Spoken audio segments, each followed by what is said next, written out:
Une production Binge Audio. Attention, cet épisode parle de suicide. Si vous êtes en détresse ou si vous voulez aider une personne en souffrance, vous pouvez contacter le 31 14.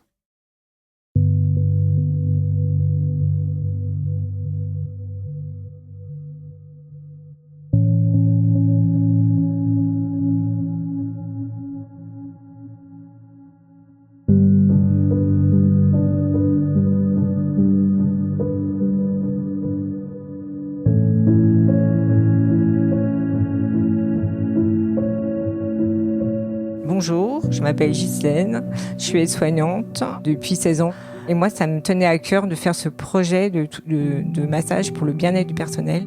Je masse une fois par semaine. Quand je les masse, quand elles arrivent, elles sont tendues et quand elles ressortent, elles sont détendues. Et c'est comme si elles avaient un bagage au départ, très lourd. Et quand elles ressortent, le bagage est léger. Voilà, c'est une façon de se détendre. Et moi, c'est un réconfort et un épanouissement.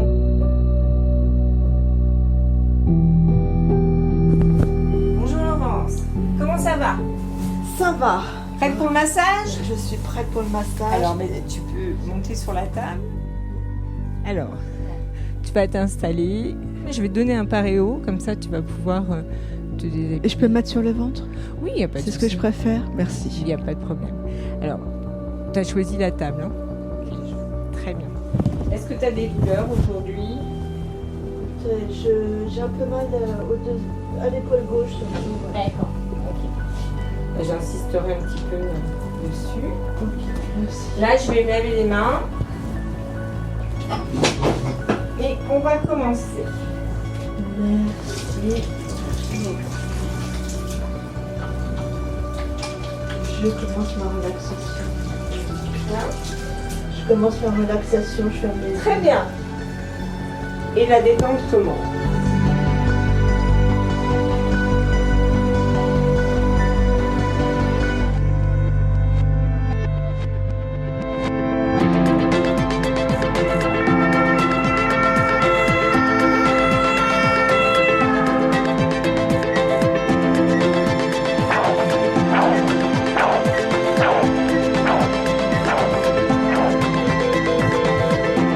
Le serment d'Augusta, épisode 4. Je prendrai soin de moi pour prendre soin des autres. Je suis pas sûre de ce commandement, moi. Bon, Emmanuel, il l'adore, mais moi, je trouve que ça fait injonction. Genre, allez, prends soin de toi, démerde-toi pour aller mieux. Et puis, je trouve que ça fait aussi un peu, on s'en fout de ta santé, ce qu'on veut, c'est que tu bosses. Du coup, je vous mets aussi ma version. Épisode 4. Je verrai mes vulnérabilités comme des atouts pour mieux soigner.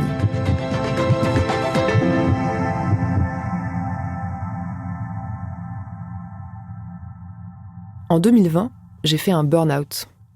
Enfin, le diagnostic, c'était dépression réactionnelle avec syndrome d'anxiété généralisée. Ça faisait plusieurs années que je menais 2 carrières de front, que j'étais dans un état de stress et de surmenage permanent.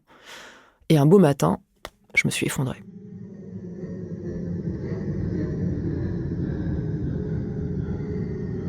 Idées suicidaires en boucle, gêne thoracique, impression de suffocation, tachycardie, fatigue telle que je parvenais plus à lire, ni à regarder un film, ni à me faire à manger. J'avais plus de médecin traitant. Le mien était parti à la retraite sans que personne le remplace. J'en ai trouvé un autre, génial, dans une maison de santé à 35 minutes de route de chez moi. Il a accepté de me prendre en urgence. Un jeune type, engagé, très à l'écoute. On a beaucoup parlé, et il m'a proposé un arrêt de travail. Mes 15 jours d'arrêt sont devenus 14 mois pendant lesquels ce médecin génial m'a suivi, aidé à trouver le traitement adapté, et les échanges avec lui à force m'ont donné envie de m'intéresser au monde du soin.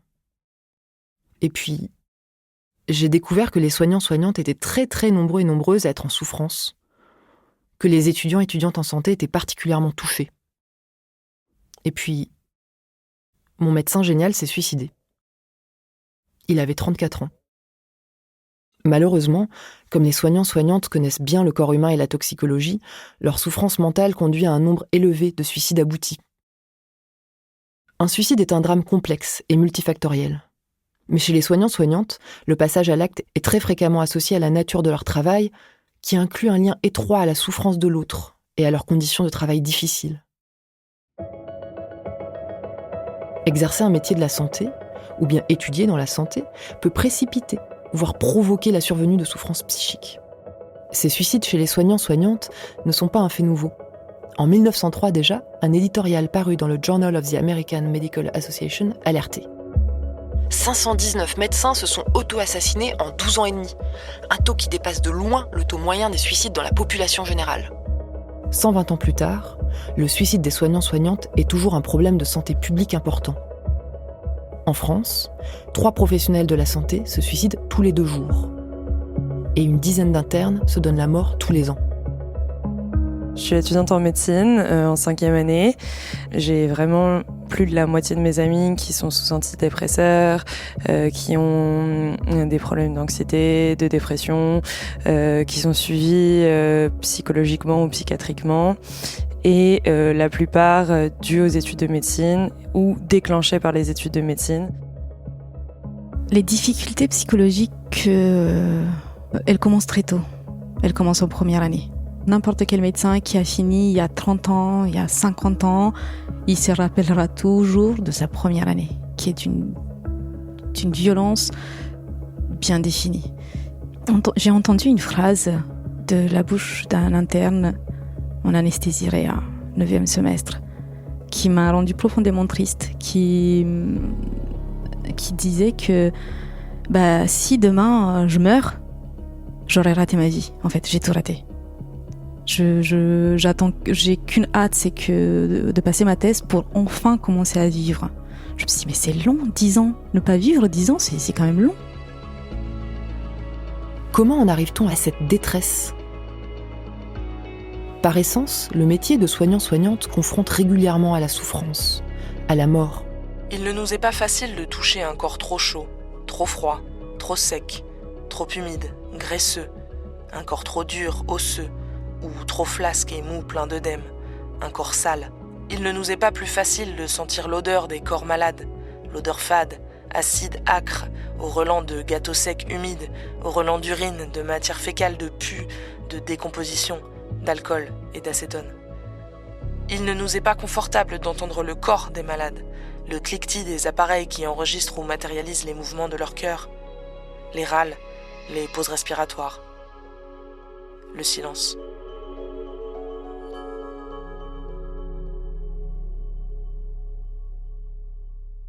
C'est Thérèse Lenrieux, infirmière, qui a écrit ce très beau texte.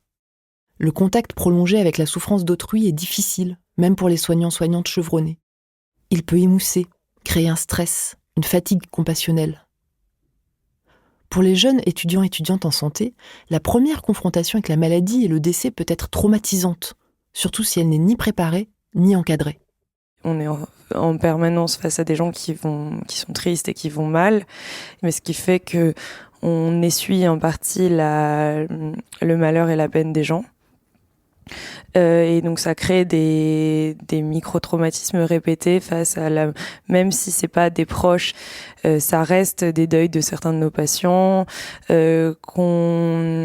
n'ont pas d'endroit où s'exprimer, ou très peu. Le premier stage, par exemple, le premier stage, j'avais 17 ans. Et on n'avait aucune formation, on sortait de la première année de médecine et je me suis retrouvée dans un service d'hépatologie avec des cancers du pancréas et mes patients qui sont morts au bout du 5e jour de stage. Donc ça, c'était par exemple hyper compliqué et on n'était pas prévenus. Et puis il y a la charge de travail énorme, les longues heures passées dans les services, les gardes de 24 heures qui chamboulent les cycles du sommeil. Mi-février, j'ai commencé à être fatigué, c'était de pire en pire. Le mois d'avril, je me souviens même plus de ce que c'était, j'ai juste passé mon mois assis sur mon lit à regarder dans le vide en me disant qu'il fallait que je travaille. C'était vraiment l'horreur absolue. J'étais en mode je vais arrêter la médecine, j'en ai marre de ma vie. J'étais vraiment fatigué, mais comme jamais j'avais été fatigué avant et comme jamais j'ai été fatigué depuis. J'aime bien observer les internes qui viennent de commencer quand ils ont encore l'espoir, on dirait. Et entre les mêmes internes qui sont en fin de cursus, 8e, 9e semestre, et qui sont là et qui me disent non, pas sauve-toi. Donc, quoi faire pour arranger les choses. Je sais pas, donner plus du temps. Donnez-nous du temps pour vivre, au lieu de nous user en quelques années et nous jeter ensuite.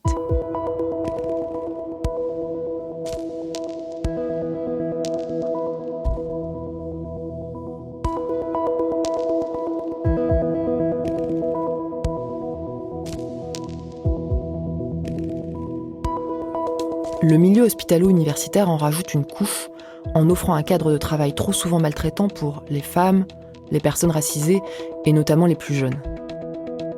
Dans l'ouvrage de Valérie Oslander, Omerta à l'hôpital, le livre noir des maltraitances faites aux étudiants en santé, les témoignages d'élèves et d'étudiants et étudiantes en santé s'enchaînent.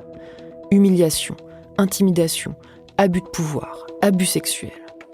Tout ça est toléré dans l'idée qu'il faut en passer par là pour être formé. Que cela fait partie du package formation à l'hôpital. En voir et en faire voir est érigé en rite de passage. J'ai eu des situations où même j'en arrivais à être étonnée de à quel point on me répondait gentiment. Il y a une violence qui est verbale ou même psychologique assez importante en fait envers les étudiants en médecine parce que on les considère en permanence comme des gens qui ne savent rien, on sait pas grand chose et des fois on pose des questions stupides mais c'est pas une raison pour qu'on nous parle comme à des chiens.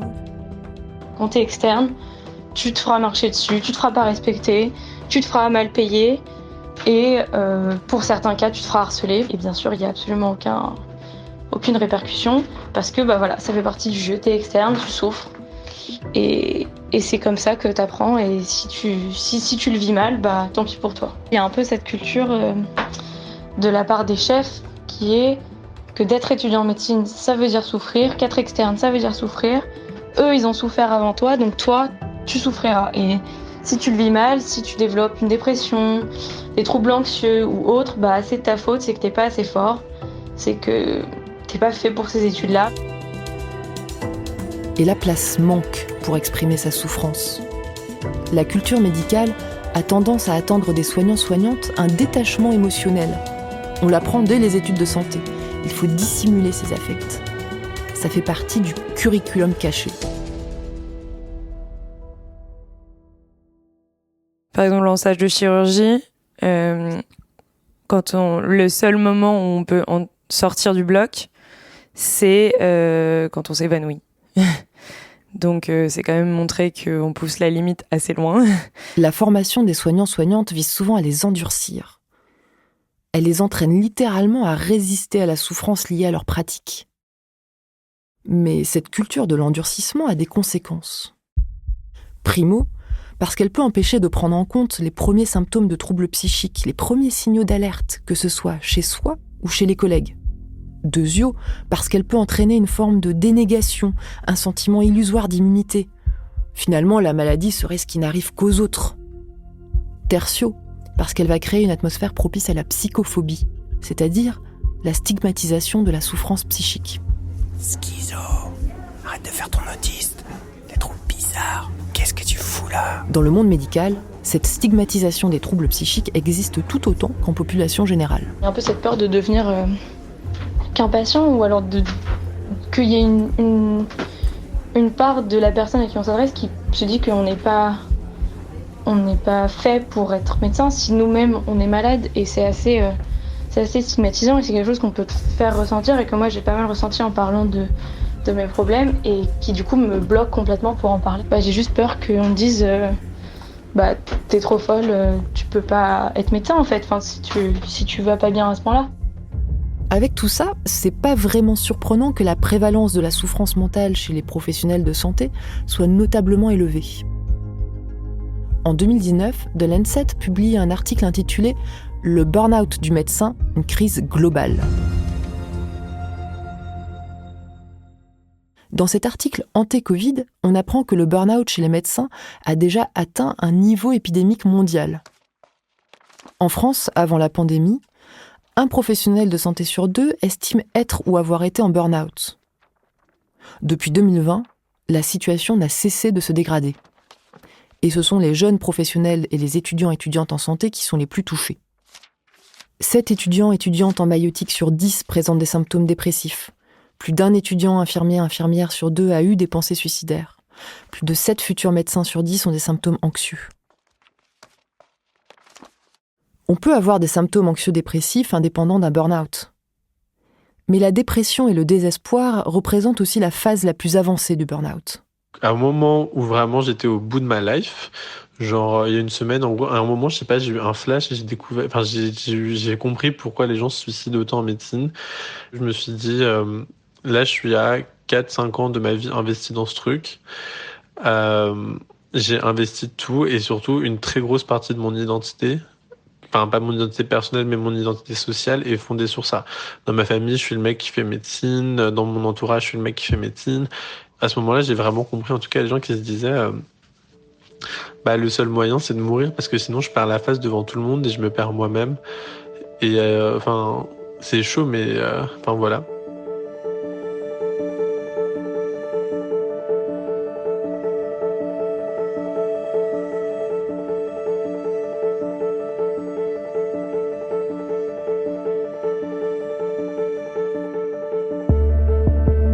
Aujourd'hui, on est nombreuses à se reconnaître dans ce terme, burn-out. Mais à l'origine, le burn-out désigne spécifiquement la souffrance des soignants-soignantes. C'est le psychiatre américain Herbert Freudenberger qui le décrit pour la première fois en 1974 dans un article sur des soignants-soignantes travaillant avec des toxicomanes. Selon lui, le burn-out, c'est l'état de l'individu vidé de toute son énergie, comme s'il avait été victime d'un incendie intérieur.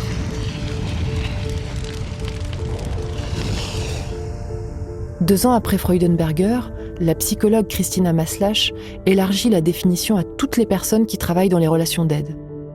Et surtout, elle précise que le burn-out est un processus de dégradation du rapport subjectif au travail.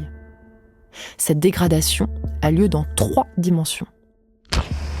Première dimension, l'épuisement émotionnel, psychique et physique. On a l'impression d'être complètement vidé de ses ressources. La fatigue est telle que les temps de repos habituels ne suffisent plus. Souvent, cet épuisement se double d'une incapacité à exprimer toute émotion. On devient impassible, dans l'hyper-contrôle, capable d'affronter toutes les souffrances humaines sans ciller. C'est le syndrome John Wayne. Comme l'acteur dans ses rôles de cow-boy, on est devenu imperturbable. Le train de tes injures roule sur le rail de mon indifférence. Deuxième dimension. La perte du sentiment d'accomplissement personnel au travail. On n'y arrivera jamais. On n'est pas fait pour ce métier. On doute de ses capacités à aller vers les autres. Malgré tous nos efforts, on se sent dans une impasse. Du coup, soit on fuit son travail, soit au contraire, on n'arrive plus à le quitter, on le surinvestit, on se surengage. Troisième dimension. Le cynisme vis-à-vis du travail. Dans un mouvement d'autopréservation, on devient dur, détaché vis-à-vis des personnes avec qui on travaille. On se désengage des relations avec les autres. Ces autres qu'inconsciemment, on déshumanise. Par exemple, quand on est soignant-soignante, les personnes dont on s'occupe sont résumées à leurs symptômes ou à leurs organes. C'est le fameux « prolapsus de la 12 » ou le « Oh bah celui-là, il peut attendre, hein. Bientôt, il aura plus rien à attendre du tout. »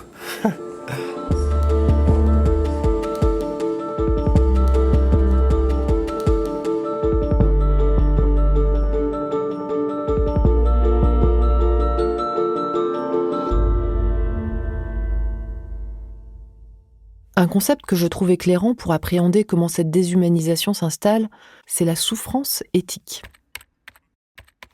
Dans Omerta à l'hôpital, le psychiatre et spécialiste de la psychodynamique du travail, Christophe Dejour, explique que le tournant gestionnaire de l'hôpital public force à travailler à un rythme qui nuit à la qualité du soin. Les soignants-soignantes finissent ainsi par maltraiter patients-patientes et familles, par trahir leur métier, par se trahir. Je me rappelle, je parlais en stage avec un interne en fin de cursus. Il me dit que ce qui lui fait le plus de mal, c'est quand il rentre à la maison, qu'il est fatigué, qu'il se remémore sa journée, et il se dit « j'ai été une grosse merde aujourd'hui ». Moi, j'aimerais pas que quelqu'un traite ma sœur comme j'ai pu traiter ces dames-là à 3h du matin, parce que j'étais extrêmement épuisée. Je pense que ça engendre une culpabilité de ne pas pouvoir faire bien son travail parce qu'on n'a pas les outils pour bien le faire. C'est une culpabilité qui est difficile à vivre. Se trahir soi-même occasionne une dégradation de l'estime de soi, voire une haine de soi. Pour surmonter cette souffrance éthique, les soignants-soignantes s'insensibilisent à la souffrance d'autrui, mais uniquement dans le cadre de leur travail. Dans le privé, une personne va être adorable, empathique, sensible, dévouée. Mais quand elle est au boulot à l'hôpital, elle va trouver qu'une personne qui dit qu'elle a mal en fait des tonnes. Elle va s'agacer parce que ça la retarde. Pour justifier leur insensibilisation, les soignants-soignantes font appel à la rationalisation secondaire, du type « de toute façon, on ne peut pas faire autrement » ou « il faut bien réduire les coûts ». Christophe Dejour va plus loin, en expliquant comment cette carapace peut être fissurée par les étudiants-étudiantes en santé. Quand ils et elles arrivent dans les services où les professionnels sont en souffrance éthique, ils et elles débarquent portés par une envie de se mettre au service des personnes malades, de soulager leur souffrance.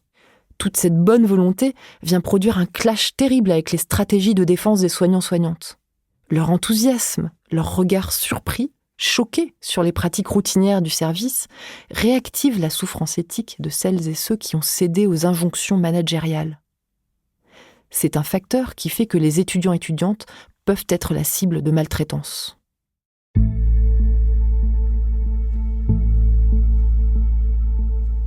Bon, il n'y a pas que la nature et les conditions de travail des soignants-soignantes qui sont responsables de leur souffrance. En tant que femme engagée pour l'égalité de genre, je ne peux pas ne pas mentionner les violences sexistes et sexuelles comme facteurs de souffrance mentale. Ces violences sexistes et sexuelles, elles existent dans le soin comme partout. Rappelez-vous, une étude récente de l'association Donner des ailes à la santé, E2LES, indique que 80% des femmes médecins ont déjà subi des propos choquants, des gestes inappropriés.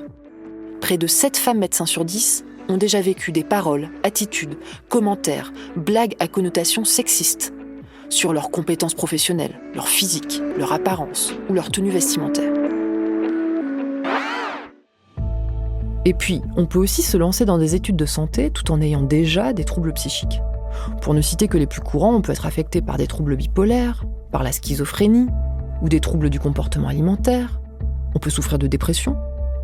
On peut avoir des troubles du spectre autistique aussi. En tout cas, que ces troubles soient préexistants aux études de santé ou bien qu'ils soient déclenchés par le milieu du soin, quand les soignants-soignantes souffrent, c'est toute la relation d'aide qui tombe malade.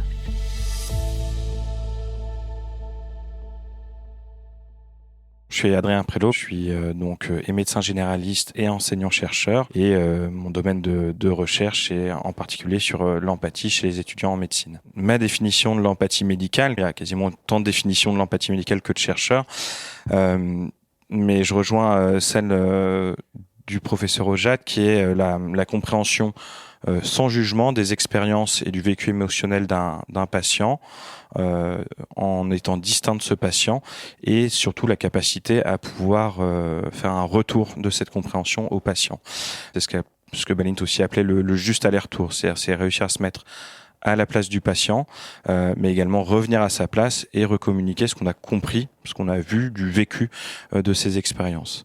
On sait que plus on est déprimé ou plus on est stressé ou anxieux, moins on est empathique. C'est démontré que si on est moins bien, on va moins bien soigner. Parce que là, il y a beaucoup d'études qui ont montré des liens directs entre la dépression, des niveaux d'anxiété ou de stress importants et une diminution du niveau d'empathie et une diminution aussi de l'efficacité dans les soins. Et puis bien sûr, des risques plus importants d'épuisement professionnel dans ce cadre-là.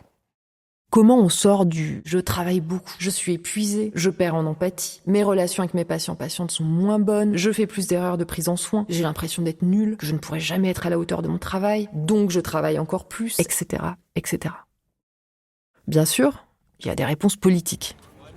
Je sais pas moi, on pourrait par exemple interroger le productivisme forcené de notre société. Et puis il y a des réponses institutionnelles et organisationnelles à apporter. Ah non, ça coûte trop cher. Mais tout ça, c'est sur le temps long. Alors, si on veut commencer là, maintenant, à sortir du cercle vicieux, on fait comment ?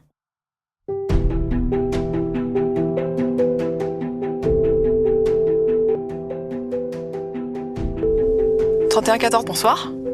Je vous écoute. Bonsoir, je suis soignant et j'appelle pour savoir si j'avais besoin d'aide.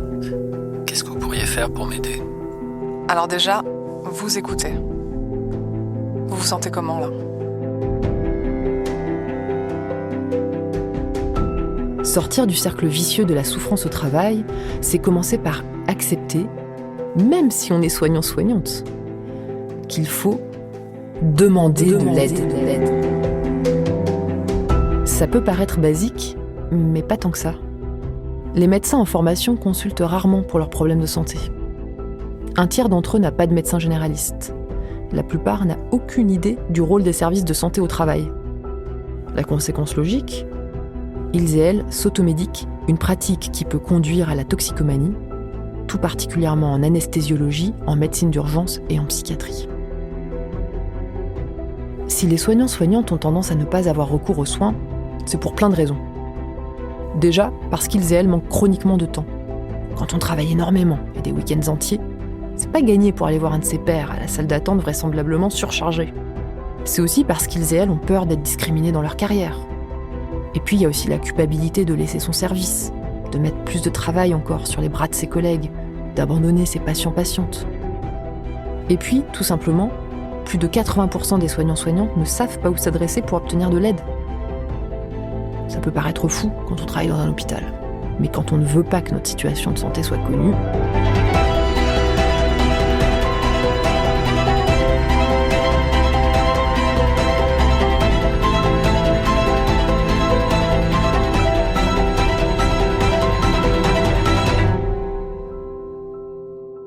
Bernard Granger, je suis psychiatre, je suis responsable de l'unité de psychiatrie de l'hôpital Cochin et par ailleurs je suis professeur à l'université de Paris. Chez médecins notamment, il y a cette idée qu'il faut être un roc et qu'on n'a pas droit d'avouer ses faiblesses, ce qui est totalement faux. Et c'est même très dangereux parce que pour avouer qu'on va mal, il y a d'énormes barrières. Or, pour aller mieux, il faut absolument demander de l'aide. La plupart du temps, on s'en sort pas tout seul. Demander de l'aide pour un médecin, c'est pas facile parce que c'est un milieu où les choses vont se savoir. À qui demander de l'aide ? Est-ce qu'on va aller voir un psychiatre de son hôpital ? Alors c'est facile parce qu'on peut le connaître, il y a la proximité. Mais en même temps, c'est un peu gênant parce qu'on peut être vu en train de se diriger vers le service de psychiatrie, le bureau du psychiatre. Il y a toutes les questions de confidentialité, notamment dans des grands ensembles hospitaliers où les dossiers sont informatisés. Moi, il m'arrive souvent de voir des collègues, mais je les vois à des horaires soit tard le soir, soit tôt le matin. Il n'y a pas de dossier, ils sont pas enregistrés. Et en général, j'évite de voir des personnes du même hôpital, mais c'est inévitable, j'en ai vu. Pour contrer cette crainte de la rupture du secret médical, la bonne nouvelle, c'est qu'il existe des endroits neutres. Par exemple, connaissez-vous l'association SPS, Soins aux professionnels de la santé ? Créée par les médecins Pierre Carayon et Éric Henry, elle est indépendante de la médecine du travail hospitalière et des systèmes d'entraide ordinaux. Elle a un numéro vert accessible 24 heures sur 24 et 7 jours sur 7, le 0805 23 23 36. Si vous êtes soignant-soignante et que vous appelez, un psychologue clinicien vous répondra pour vous accompagner en préservant votre anonymat si vous le souhaitez. À Paris, SPS a aussi créé une maison des soignants qui propose des consultations psy, des groupes de parole. Les internes d'Île-de-France ont créé leur propre réseau d'entraide, SOS-SIHP, avec un soutien de médecins seniors psychiatres qui offrent des consultations anonymes et gratuites. Si vous êtes en détresse, vous pouvez les joindre soir et week-end à l'adresse email sossihp@gmail.com. Des services d'accueil, d'écoute et d'accompagnement ont aussi été ouverts dans l'environnement hospitalo-universitaire. Je suis Agnès Hartemann, je suis chef du service de diabétologie à l'hôpital de la Pitié-Salpêtrière à Paris et on m'a confié la responsabilité de ce qu'on appelle le BIP, bien-être et paroles étudiantes. Notre rôle est de les aider à aller bien quand même en premier. Parce qu'il y a eu des suicides, qu'il y a des idées suicidaires. Notre rôle principal, c'est quand même de les aider à aller mieux. Mais très souvent, ils sont réticents à aller voir un psychologue, à chercher de l'aide. Donc déjà, de venir au BIP, on les félicite d'avoir fait cette démarche. Et on leur raconte tous qu'on a tous à un moment, quand on est un soignant, on sait qu'il faut être en forme pour accompagner la souffrance des autres. Et on leur raconte tous qu'on a tous vu des psys, qu'on s'est fait aider, que c'est important et que le fait de refuser d'y aller, c'est pour un futur soignant pas une bonne idée. C'est très important de savoir prendre soin de soi pour prendre soin des autres quand on est dans un métier de soins. C'est quelque chose qu'on leur dit aux étudiants. On est des éponges comme soignants. Donc, si on n'est pas en forme pour absorber la souffrance de l'autre, il n'y a plus de relationnel bienveillant, empathique, et on ne peut pas bien accompagner les autres. Un médecin qui accompagnait un proche de ma famille pour cancer et qui lui avait dû annoncer beaucoup de cancers, parce qu'il était cancérologue. Il était plutôt en fin de carrière et je pense qu'il était en épuisement professionnel. Et il a annoncé la fin des traitements en disant « c'est pas la peine de reprendre un rendez-vous ».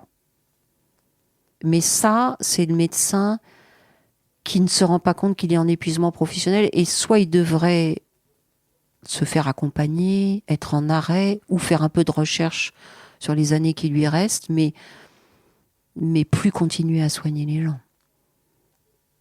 Pas comme ça. Faut prendre soin de soi pour s'occuper des autres. Ça fait partie de ton apprentissage et de ce que tu dois savoir de ton futur métier de soignant. On a mis en place des rencontres avec les étudiants, on fait des petits groupes, ça leur permet de voir qu'ils sont loin d'être tout seuls dans leurs difficultés. On n'est pas psy, mais de venir parler, bien sûr, tout le monde sait ça, déjà, ça va mieux. Une étudiante en grande détresse qui pleurait dans les premiers rendez-vous, complètement submergée par la masse de connaissances à acquérir et qui se permettait pas de faire autre chose, et très isolée, et qui a intégré en fait la fanfare de la fac. Donc je lui ai dit mais vas-y, joue de la musique. Et en fait c'est incroyable parce que elle révisait quasiment pas avant les certificats. Elle est partie faire des stages de 3 semaines de musique pendant les vacances, etc. Ce qui lui a permis d'intégrer un groupe, de tisser un peu de lien social. Et puis là, elle m'a envoyé un message en disant « Mais en fait, j'ai eu tous mes certificats. »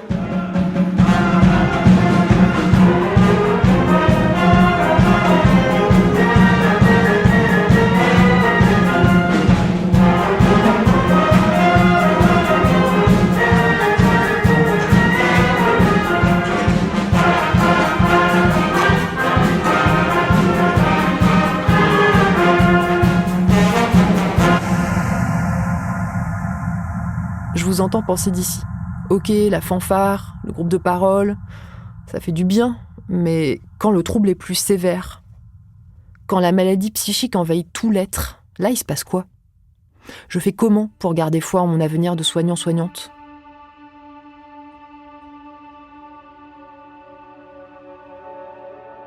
Je vais vous raconter l'histoire de Patricia Digan. Un jour, au lycée, Patricia ne comprend plus le langage. Quand les gens parlent, elle voit des tournevis à la place de leurs dents. Elle se retrouve en hôpital psychiatrique où on la diagnostique schizophrène. Internée, tout ce qu'elle fait est désormais interprété à travers le prisme de la psychopathologie. Son identité est réduite à une maladie. Pour ne pas sombrer dans la désespérance, elle se promet. Je vais devenir le docteur Digan et je changerai le système des soins de santé mentale pour que plus personne n'y soit blessé. Et elle y arrive. En 1984, Patricia Digan devient docteur en psychologie clinique. Aujourd'hui, elle est chercheuse, professeure dans une faculté de médecine. Et elle est devenue une figure incontournable du mouvement du rétablissement en santé mentale. Le rétablissement est un véritable changement de paradigme dans la prise en soin des maladies mentales. Au lieu de se concentrer sur la pathologie, on se concentre sur la personne, son rythme, ses envies, ses besoins et ses projets. L'idée, c'est de l'accompagner, de l'empouvoirer même, pour qu'elle trouve des stratégies afin de sortir de la maladie mentale, sans pour autant attendre que les symptômes aient complètement disparu. Pour moi, par exemple, les stratégies pour sortir de l'anxiété et de la dépression ont compté le contact avec les animaux, la sieste et le silence. Encore aujourd'hui, je garde ces options en si besoin. Se rétablir, ce n'est pas essayer de redevenir la personne que l'on était avant le trouble, mais tendre vers un nouvel état d'équilibre, satisfaisant pour soi.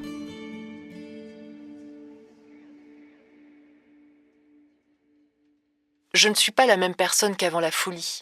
Ma démence a été comme un feu à travers lequel j'ai marché et j'ai changé. Écrit Patricia Digan. Depuis 2021, le rétablissement fait partie des recommandations de l'OMS. Et je trouve cette approche très utile pour déconstruire la binarité soignant-soigné. Être soignant et avoir ou avoir eu besoin d'aide psychologique et psychiatrique, ce n'est pas incompatible. Ce n'est pas une aberration. Car on peut ne pas aller bien à un moment T, se rétablir en étant agente de son rétablissement, puis soigner les gens. Et même, accrochez-vous, les troubles psychiques, même les plus sévères, peuvent venir enrichir votre pratique du soin. Dire que on peut être docteur, souffrir de maladies, c'est important. On peut être docteur, avoir besoin d'aide, c'est important. On peut souffrir de maladies psychiques et être docteur et même occuper, soi-disant, une fonction importante, c'est important. Et on peut en guérir, c'est important. Christophe Lançon est psychiatre à l'hôpital de la Conception et professeur de psychiatrie à l'université Aix-Marseille. Il est aussi un des rares psychiatres en France qui parle ouvertement de sa santé mentale. Christophe Lançon a vécu des troubles psychiques sévères. Et lui aussi est convaincu que cela a fait de lui un meilleur soignant. Et moi, mes patients, je leur raconte. Alors, je leur raconte pas... c'est pas de l'exhibitionnisme. Je passe pas mon temps, moi, à écrire sur ma porte, ici, le professeur du Schmoll, le Fada, qui soigne les Fada. Et c'est pas du tout ça. Mais pouvoir en discuter avec des gens, ça leur donne de l'espoir aussi. Il n'y a rien de pire que rencontrer un docteur qui d'abord comprend pas ce que vous ressentez. L'expérience qu'on peut avoir soi-même de la maladie psychique, c'est pas la vérité pour les autres. Mais ça permet parfois de comprendre un certain nombre de choses que les gens ne peuvent pas verbaliser tout de suite. Voilà. Donc moi, quand les patients ils viennent et ils me disent ouais, je suis là, je dis ouais, ça arrive, moi aussi j'ai connu les idées suicidaires, se jeter sous le train, tatati. Mais ce que je sais, parce que c'est pas le truc de dire voilà, j'étais fou. Ce que je sais, c'est qu'on peut guérir. Alors les gens ils pensent que ça c'est bizarre, tu dis ça aux gens. Non, mais moi si je l'ai vécu, je vois pas pourquoi les autres pourraient pas le vivre, voilà. Pour revenir à l'expérience de pouvoir parler à la maladie mentale, c'est plutôt un plaidoyer, un témoignage pour moi. C'est-à-dire dire, les gars, arrêtez de déconner. 20% des gens souffrent de maladies psychiques. Chez les médecins, c'est beaucoup plus important. Et chez les psychiatres, c'est beaucoup plus important. On pourrait en parler calmement. On pourrait s'entraider déjà entre nous. On pourrait déjà réfléchir à ça. Et puis surtout, faire l'expérience qu'on peut en guérir. Voilà, c'est ça. Moi, c'est plus ça le message qui est important. C'est pas de dire, oh, moi, je suis fada. Non, on peut guérir, ouais. C'est ça qui est important. J'ai guéri. Du fait que j'ai guéri, et ça c'est un élément très important, ça m'a permis de regarder ma vie de façon rétrospective et me rendre compte qu'il y avait déjà eu des tas de moments dans ma vie où j'étais allé pas bien. Et en fait, ça m'a permis de me rendre compte que souvent ça guérissait sans qu'on fasse rien, d'une certaine façon, mais ça guérissait mal. Comme on ne trouve pas vraiment l'aide qu'il faut parce qu'on ne peut pas être comme ça quand on est docteur. Et ça fait de bordel, quoi, pour dire les choses qu'elles sont. Dans votre vie personnelle, dans votre travail, et donc voilà. Donc moi, non, j'ai pas honte de raconter ça. Non,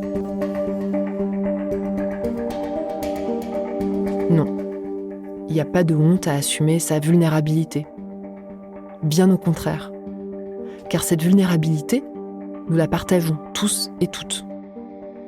Elle est un trait central de l'existence humaine, et non pas un état transitoire ou pathologique. C'est l'éthique du care qui nous rappelle que la vulnérabilité est une modalité irréductible de notre rapport au monde. Nous naissons toutes et tous petits bébés sans défense. Au début de notre vie, nous sommes forcément dépendantes d'autrui pour notre survie et notre développement. Aucun bébé ne s'est élevé tout seul. Cette dépendance, elle n'est ni contingente, ni accidentelle, ni ponctuelle. Les gens vulnérables n'ont rien d'exceptionnel, écrit la sociologue Patricia Pepperman. En effet, les gens vulnérables, c'est nous, soignants, soignantes, ou pas. Reconnaître que nous dépendons tous et toutes, à un moment ou à un autre de nos vies, des soins d'autrui, n'est pas facile. Nous vivons dans une société qui repose sur une norme d'autonomie. Dans son ouvrage « Un monde vulnérable pour une politique du care », la philosophe John Tronto propose d'abandonner ce sens que nous avons de nous-mêmes comme étant entièrement autonomes. « Care receivers all », écrit-elle. Nous sommes tous et toutes des receveurs de soins. Mais nous sommes aussi tous et toutes des donneurs de soins.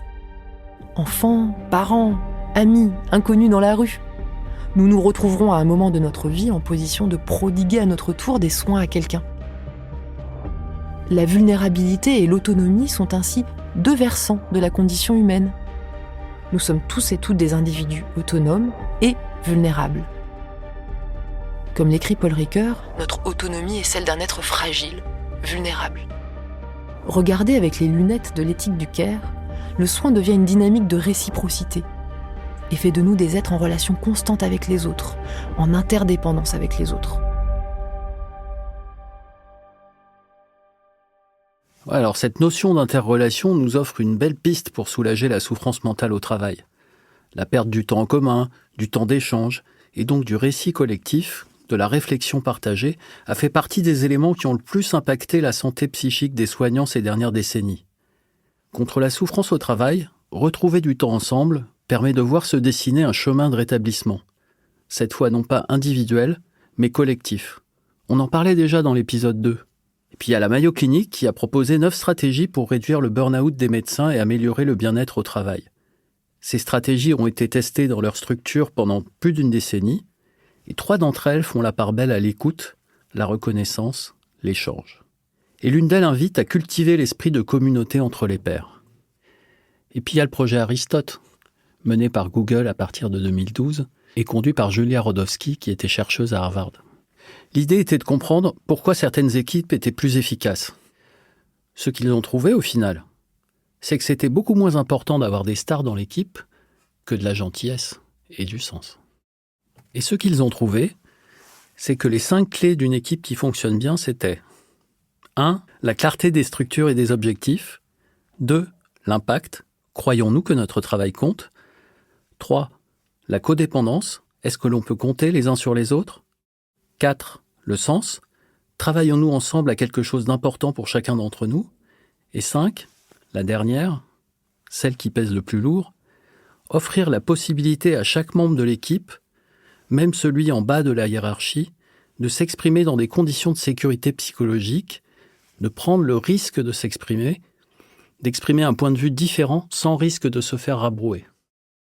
La sécurité psychologique, c'est crucial. C'est vraiment une des premières choses à mettre en place à l'hôpital. Il faut que l'équipe, le service, puisse être un espace psychologiquement safe. Mais comment tu fais si tu as par exemple un ou une chef maltraitant, maltraitante ? S'il y a du harcèlement dans le service ? Le professeur Bernard Granger était un ami de Jean-Louis Ménien, médecin à l'hôpital Georges Pompidou qui s'est suicidé en 2015 sur son lieu de travail. Avec notamment le professeur Philippe Halimi, il a décidé d'engager un combat de front contre la maltraitance et le harcèlement au sein de l'hôpital public. Alors, il y a plusieurs points qui aident à repérer un authentique harcèlement. D'abord, il y a un répertoire de comportements, souvent sans les humiliations en public. Le fait d'écarter quelqu'un, c'est-à-dire on fait une réunion, mais il n'est pas sur la mailing list des gens qui sont convoqués à la réunion, ou bien on lui confie des tâches qui sont trop difficiles pour lui pour le mettre en échec, ou inversement, des tâches subalternes pour lui faire comprendre qu'il ne peut pas faire mieux, les changements de bureau, ou au pire, on change la clé pendant que la personne n'est pas là, on déménage ses affaires. Autre exemple, c'est de la négliger, c'est-à-dire de ne pas lui adresser la parole. Il y a une réunion, il y a 10 personnes, le harceleur va parler à tout le monde, sauf à la personne harcelée.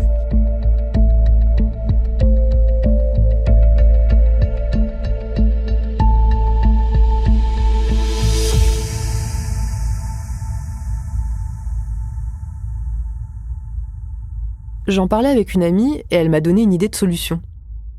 C'est une solution qui vient d'en dehors du monde de la santé, mais elle m'a semblé étrangement adaptée au monde hospitalo-universitaire. Je suis Morgane Collat, je suis enseignante en arts plastiques au collège. Alors on parle souvent de harcèlement scolaire, on en entend de plus en plus parler. Moi je parle plutôt d'intimidation. Donc les adolescents sont très préoccupés par leur place et c'est très important pour eux d'être dans le groupe des forts et pas dans le groupe des faibles. Donc il y a vraiment cette idée de classement. Il y a une méthode qui moi m'a beaucoup intéressée, c'est la méthode de la préoccupation partagée. Il y a 3 grandes étapes.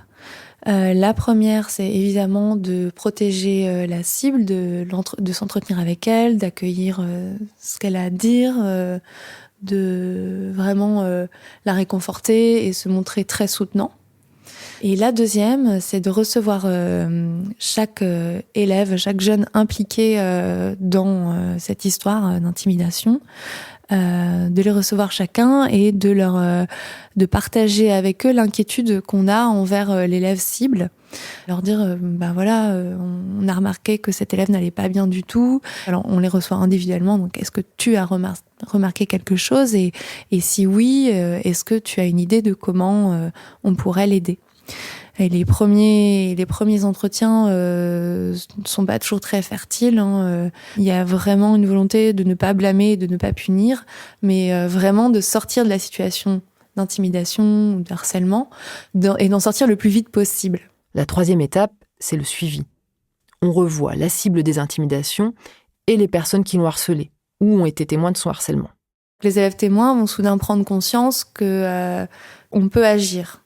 Ça va un petit peu mettre le verre dans la pomme du côté du groupe d'intimidateurs et d'intimidatrices. Et il va normalement se construire une forme d'empathie et une prise de conscience par rapport au mal qu'ils sont en train de faire. Si on applique cette méthode dans un monde d'adultes, eh bien ce qui est fantastique, c'est que n'importe quel membre de l'équipe peut l'initier, quel que soit son niveau dans la hiérarchie. Moi, ce que cette méthode me laisse entrevoir, c'est que même en l'absence d'aide de l'institution pour régler les problèmes de violence, le collectif peut être agent de sa propre transformation. Et puis, quand on restaure une communication fluide, on récupère des temps d'échange en équipe qui vont être vraiment constructifs pour discuter de la situation d'un patient. On entre dans un cercle vertueux. On va mieux, donc on est plus empathique, donc on soigne mieux, donc on retrouve du sens, donc on va mieux, donc on est plus empathique, donc on soigne mieux. Il y a plusieurs recherches qui ont montré que l'empathie médicale permettait d'améliorer la qualité des soins, de diminuer le stress des patients, d'être plus efficient dans les soins qu'on apporte, d'améliorer la relation aussi qu'on a avec un patient. Là-dessus, il y a une grosse méta-analyse qui avait été publiée dans le British Journal of General Practice en 2014, qui reprenait 964 articles de bonne qualité, qui avait fait une méta-analyse de ça, qui remontrait ça. Maintenant, on a des preuves, c'est démontré. L'empathie médicale, ça permet d'améliorer les soins, d'améliorer la qualité des soins et de la relation avec le patient. L'empathie médicale a montré que ça améliorait aussi finalement le bien-être du médecin, sa satisfaction du soin. Une étude française assez récente avait montré, sur un échantillon de 200 médecins généralistes, une corrélation directe entre le burn-out et l'empathie, c'est avec un facteur protecteur, c'est-à-dire que plus on était empathique et plus ça avait un effet protecteur contre le burn-out.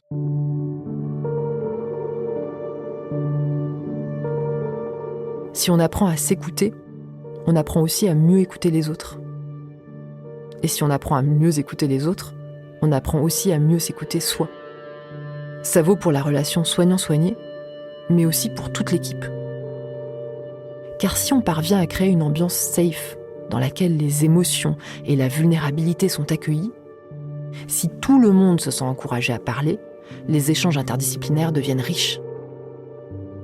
Une aide-soignante qui passe beaucoup de temps auprès des patients va avoir des infos cruciales sur leurs histoires et renseigner l'équipe entière sur une prise en charge plus adaptée.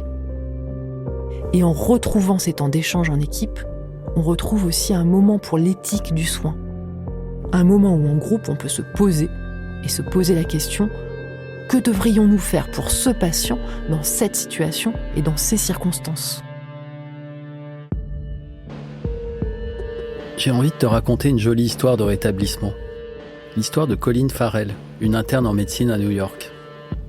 À la fin de ses études, elle a sombré dans la dépression.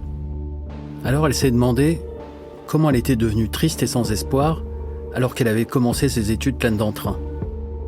En observant un patient, elle a compris que son mal-être avait en quelque sorte la dynamique d'une insuffisance cardiaque. Pour que le cœur fonctionne, il faut un équilibre entre ce qui pulse et ce qui calme, entre la pression, la systole, et le lâcher-prise, la diastole. Si on ne laisse pas le temps à la diastole de faire son travail, le cœur s'épuise. Colline a compris qu'il en allait ainsi de l'âme.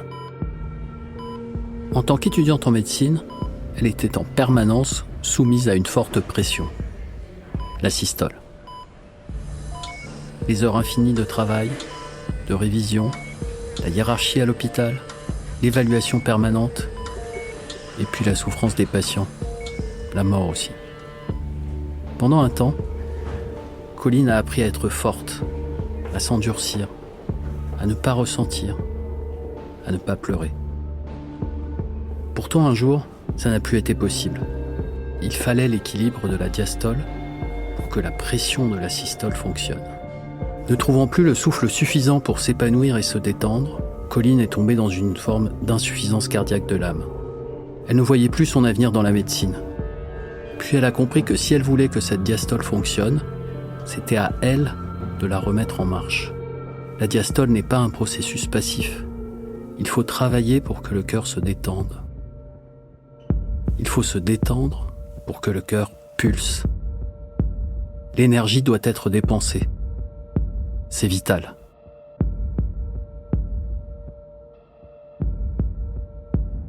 Colline dit pour conclure: la médecine m'a appris qu'il y a de la sagesse dans le corps. Si nous mettions nos stéthoscopes sur notre propre poitrine, nous entendrions la pause de la diastole. Nous nous souviendrions que pendant cette pause, des travaux sont en cours. Une baisse de pression, relaxation, expansion. Et puis avec un cœur plein, une bouffée de vie.